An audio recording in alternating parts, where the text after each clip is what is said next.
संजीव भाई, वो जो कर्मचारियों को संबोधन कर रहे थे नरेंद्र भाई, तो उसमें एक अंश जो था वो ये भी था कि अब आगे जो करना है ना, वो वहां पहुंचना है जहां कोई है ही नहीं।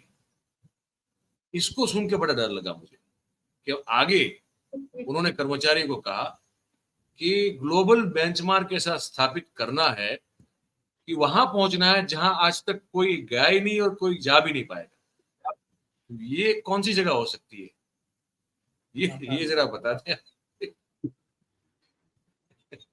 लेकिन नेहरू का उनका टारगेट था और तीसरी बार के दावे के साथ वो खुद को नेहरू के तौर पे पेश करने की कोशिश कर सकते हैं और मुगालता भी पाल सकते हैं। लेकिन जनता का जो मैंडेट है उसने भारत के डेमोक्रेसी के लिए एक बेहतर संदेश दिया है। और जो एक इसका मल्टीपल कई सारे अस्मिताओं का, कई सारी संस्कृतियों का, कई सारे समूहों का जो एक समुच्चय है भारत, तो वो इस रिजल्ट में दिखाई पड़ता है। ये जरूर है कि विपक्ष जो है 232 सीटों पर आकर रह गया और ये मतलब इंडिया गठबंधन, और ये 292 पहुंच पाने में सफल हुए। यहाँ पे ये जो मैंडेट है मयूर साहब, वो यहाँ से दो राह खुलता है। एक राह ये है कि जो कथित इनविंसिबिलिटी का एक जो माहौल था कि ये अजेय हैं नरेंद्र मोदी जी, वो टूट चुका है। और अब आप यहाँ से यदि काम करते हैं संगठन के स्तर पे भी, नैरेटिव के स्तर पे भी, तो रिजल्ट पॉजिटिव जा सकता है। और अगला जो भी चुनाव हो, साल भर में हो, 2 साल में हो, 5 साल में हो, क्योंकि इसी 240 के मार्क से पीवी नरसिम्हा राव 5 साल चला ले गए थे, तोड़ फोड़ आदि आदि करके, और ये तो इसके मास्टर आदमी हैं। तो हम लोग इसको 1 से 5 साल तक मान के चले, तो जब भी चुनाव हो तो उसमें नैरेटिव और संगठन का बहुत बड़ा महत्व होगा। धन्यवाद यात्रा ये लोग कर रहे हैं, ये बेहद जरूरी है और करना चाहिए। इसके साथ साथ इंट्रोस्पेक्शन की भी जरूरत है। आज मुझे थोड़ा सा लगा कि राहुल गांधी ने जो बयान दिया प्रियंका वाला, वो प्रवक्ताओं को देना चाहिए।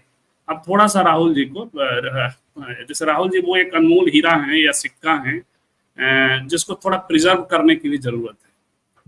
तो कांग्रेस पार्टी इस पर शायद विचार आगे करेगी। तो ये बात वो कहते तो ज्यादा अच्छा था। अदरवाइज एक बहादुर कार्यकर्ता जिसने इस चुनाव को कायदे से लड़ा और प्रधानमंत्री से लड़ रहा था, उस नेता से जिसके लिए माना जा रहा था कि तो उसको 1.5 लाख तक ला देना बहुत बड़ी बात है।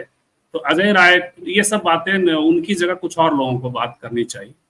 उसमें 2 फ्लॉज सामने आ गए। एक फ्लॉ आ गया कि आपने लड़वाया क्यों नहीं, और दूसरा फ्लॉ सामने आ गया कि आपने अजय राय जैसे जिसने किया कद्दावर नेता, उसके प्रति एक रिमार्क हो गया। दूसरा इंट्रोस्पेक्शन की जरूरत है, क्योंकि मौका अब मिल गया है। तो मौका मिला है, अब गठबंधन की राजनीति उतना शार्प अटैक की राजनीति नहीं बनी रहेगी।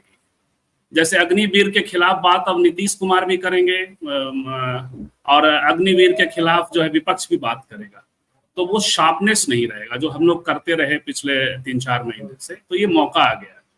मौके में ये देखना होगा कि कहाँ चूक हुई। जैसे हम देख रहे थे उत्तर प्रदेश में 2019 में 6% वोट आया था कांग्रेस को और 1 सीट आई थी, जो बढ़ करके 9% पे चला गया है, यानी 3% वोट एक्स्ट्रा हो गया, बीएसपी के बराबर है अभी भी। तो अब संगठन के स्तर पे जो राहुल जी कह रहे हैं सामाजिक न्याय वाली, क्योंकि सामाजिक न्याय ने ही हराया है और सॉफ्ट हिंदुत्व तो हारा है। उसको ऐसे देख सकते हैं कि उत्तर प्रदेश में बीजेपी साफ हो गई, हाफ हो गई लगभग, और अयोध्या में आपने देखा ही, और मध्य प्रदेश में बीजेपी पूरे तरीके से आ गई, कांग्रेस वहां पूरी तरह हार गई, 0 पे चली गई, 0 पे ही रही। तो यानी वहां सॉफ्ट हिंदुत्व का जो कोशिश था कमलनाथ वगैरह का विधानसभा के समय से ही, वो ये हो गया। तो इंट्रोस्पेक्शन में जब बैठेंगे लोग तो इस पर विचार करेंगे कि कैसे संगठन के भीतर क्या करना है, क्योंकि उड़ीसा लूज कर जाया गया है। जहां बीजेपी बनाम कांग्रेस का फाइट है वहां बढ़िया प्रदर्शन नहीं हुआ है। जहां बीजेपी बनाम कांग्रेस का फाइट नहीं है वहां ज्यादा अच्छा प्रदर्शन हुआ है। उत्तर प्रदेश में भी कांग्रेस का स्ट्राइक रेट 30% है और अखिलेश जी का स्ट्राइक रेट 50% से ऊपर है, जितनी सीटों पे लड़े थे उस हिसाब से। तो ये सब चीजों को बैठ करके एनालाइज करके, और कांग्रेस के पास एक मौका आ गया है।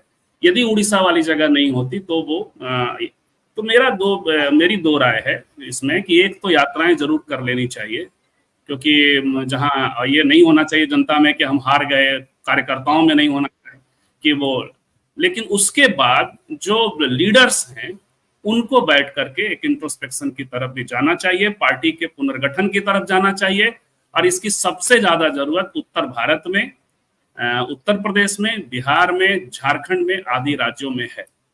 ऐसी कभी भूल ना हो जाए कि कोई मुख्यमंत्री या कोई शासनकाल खत्म हो रहा है और वहां फिर से बीजेपी जमीन बना ले, जैसे बिहार और अन्य उसमें। आज देखिए, आपने पता नहीं मयूर साहब देखा या नहीं, आगे प्रोग्राम करिएगा भी, सीएसडीएस का हिंदू ने छापा है, सीएसडीएस का डाटा सर्वे आ गया है, उस पर ज्यादा बात करके वो और ठोस चीजें निकलेंगी, किस जातियों ने कैसे कितना % वोट किया है। इंडिया गठबंधन को सब प्लस प्लस है, उत्तर प्रदेश में भी प्लस है, बिहार में भी प्लस है, और अच्छा प्लस है। और हम लोग तो देख रहे हैं कि विभिन्न अपर कास्ट से लेकर के अलग अलग जातियों तक में प्लस है। तो इसको कैसे कर लिया जाए, एक मौका आया है, एक मतलब थोड़ा pattern of politics, narration of politics अब बदलेगा, मुझे ऐसा लग रहा है। बिल्कुल बिल्कुल बिल्कुल, बात सही है। ये बहुत सही बात कही आपने संजीव भाई कि पैटर्न ऑफ पॉलिटिक्स जो है वो अब बदलता हुआ नजर आ रहा है। वो जो एक वो 2014 में शुरू किया था नरेंद्र भाई ने, तब लग रहा था कि वो भी एक अलग पैटर्न था, इस तरह का एग्रेसिव और सीधा डायरेक्ट और जुमलों से भरा और प्रचार की अतिशयोक्ति से भरा, ये भी इससे पहले कभी हुआ नहीं था। तो वो भी एक अपने आप में अलग सा एक पैटर्न था। और अब तभी तो वो कह रहे हैं कि अब जो है वो जो जनता ने उनको बाध्य किया है कोalition गवर्नमेंट चलाने के लिए, नरेंद्र मोदी को एकदम से ऐसे लचीला किस्म से वो जो जिस तरह से भाषा, बात, भंगिमा, ये सब कुछ चीजें बदली हैं, तो वो अब ये सब डिपेंड करेगा टीडीपी पे और नीतीश जी पे। ये मंत्रिमंडल गठबंधन, ये सॉरी बंटवारे में, पोर्टफोलियो वाले में इन लोगों ने वो नहीं किया, लेकिन ये करेंगे तो अदरवाइज नरेंद्र मोदी को फिर 6 महीने के भीतर मौका दे दिए, ये नरसिम्हा राव बन गए यदि, और ये नरसिम्हा राव से ज्यादा तेजी से बनेंगे ये। और अभी इंतजार है लोकसभा का, क्या अध्यक्ष किसको देते हैं, तो फिर वो वही होंगे। ऐसा थोड़ी है कि वो नरेंद्र मोदी रातों रात बदल गए, मैंडेट दे देने से नहीं बदलने वाले, नहीं फिर वहीं पहुंच जाएंगे। पर ये वो बात सही है।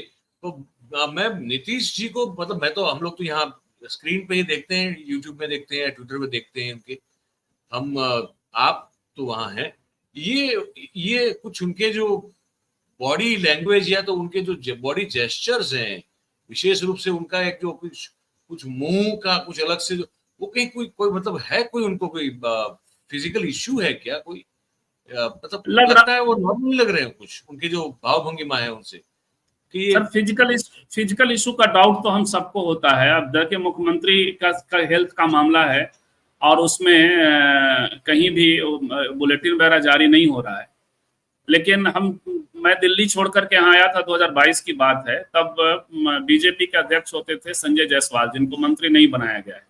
बनिया समाज के लोग कह रहे हैं कि भाई बनियों को क्यों ऐसा कर दे रहे हैं आप, बनिया तो आपको दिल से वोट कर रहे हैं, फिर भी कर रहे हैं, इस बार भी कर दिया है बहुत हद तक। तो खैर, तो संजय जायसवाल डॉक्टर भी हैं, तो उनके पास अचानक मैं किसी कारण से बैठा था, कई बीजेपी के विधायक थे, तो पहली बार मैंने सुना कि नीतीश कुमार की तबीयत खराब, और नीतीश कुमार भूलने लगे हैं, नीतीश कुमार, फिर कई सारे वीडियो आने लगे। फिर मैं जहां पटना में जाऊं, पटना अभी भी मेरे लिए बहुत अजनबी है, जबकि मेरे राज्य का अपना ये है, जहां भी बैठूं वहां कर्मचारी वगैरह भी, अधिकारी वगैरह भी यही बात करते थे, और तब वो आरजेडी के साथ थे। तो ये नैरेटिव फैलाया बीजेपी ने, ओपनली भी ये कहते थे कि ये कुछ तो दे रहा है आरजेडी, उनको कुछ खिला रहा है, उनके खाने में खिला रहा है, कुछ ये कर रहा है। अब वो सब पलट गया है, और अब सच में लगता है जिस तरह से उनका ये वाला मतलब मुंह को ये करने का, पेट को ये करने का, भाषा पे अनियंत्रित हो जाने का, ये सब जो दिखाई पड़ रहा है। पैर छूने लगे उस दिन, वो क्या मजाक था कि वो पैर छूने का क्या था, वो हम सब अभी तक जो है, तो उनके सब पुराने दोस्त वगैरह सब लोग ये कहते हैं कि एक पैर छूने का एलिमेंट उनमें है, और ये एलिमेंट बहुत पहले है, तो बीमारी यदि सच में आई है तो बढ़ जाती है।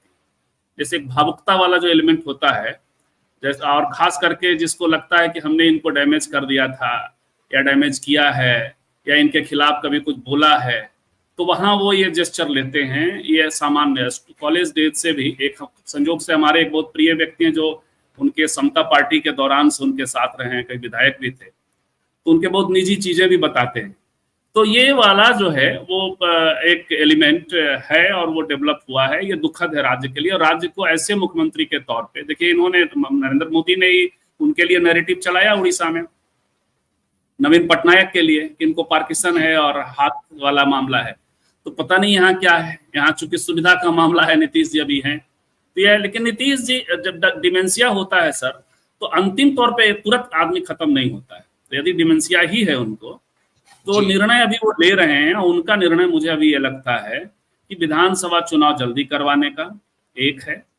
हालांकि वोट परसेंटेज जिस तरह से डाउन हुआ है उनका CSDS के उसमें, तो थोड़ा सा सचेत होकर काम करेंगे। तो वो ये सर, एक तो विधानसभा वो करेंगे जल्दी से चुनाव, ये कोशिश उनकी होगी। दूसरी उनकी कोशिश है कि वो छोटे भाई बने हुए हैं राज्य में, वो बड़े भाई बन जाएं। तो जब बड़े भाई बन जाएंगे, 12 सीटें होंगी, तब वो उनकी कुछ तैयारी हो या क्या है, ये तो प्रसंग है।